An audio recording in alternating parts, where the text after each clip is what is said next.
The real-time real estate segment today being brought to you by rsrmoney.com, rsrmoney.com. Great app right there. Not just because we give it to you for free, but it has a lot of great information on there.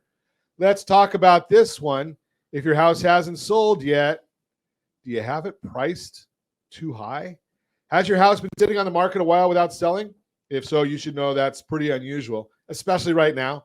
That's because the supply of homes available for sale is still far lower than what we'd see in a normal year. That means buyers have fewer options than they usually would. So your house should be an oasis in an inventory desert. So if home buyers have limited choices and your house still hasn't sold, there's a reason why. Let's break one potential sticking point that may be turning buyers away: your asking price. Especially with today's higher mortgage rates already putting a stretch on their budget, buyers are being a bit more sensitive about price. As a recent article from the Wall Street Journal says, quote, if you're serious about selling your home now, don't get greedy with the asking price. There's still a seller's home market. This is still a seller's home market, as there simply aren't enough affordable homes for sale in many parts of the country. With average 30-year mortgage rates above 6%, buyers are much more price sensitive than they were a year ago, unquote. Why setting the right price matters? While you want to maximize the return on your investment, when you sell your house, you also need to be realistic based on current market conditions. The simple truth is your house is only going to sell for what people are willing to pay for right now.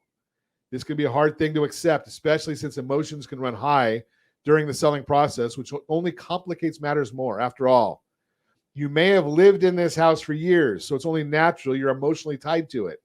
And those heartstrings can make it harder to be objective. But it's still important to acknowledge that a bigger than expected price tag deters buyers and may make them dismiss your house as a possibility even before seeing it.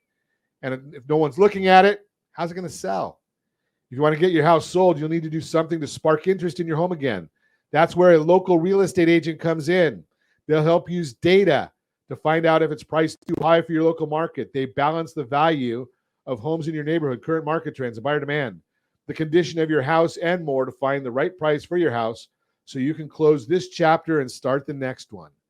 One of the things we talk about all the time, before you lower the price, take a look at making the affordability better. How do you do that? Offer the payment assistance plan. A $100,000 price reduction is equal to about $30,000 in payment assistance. So you end up netting about $60,000 better for your home in your net. Bottom line, when it's true there aren't many homes available for sale right now, your home's asking price still matters. And if it's not selling, it may be priced too high. Now, I tell you all the time, we give you resources, but I love having the fact that we get friends like Pat Vailings chime in, and he just sent us some information while we're on the broadcast that gives us information that people like Holly will have, and they tell us what's going on in the marketplace. I'm looking at a 9-quarter trend right here that Pat sent over, and with the property value, what's going on in the marketplace specifically, because when we talk about these numbers on our radio program, quite frequently what we're talking about is national numbers.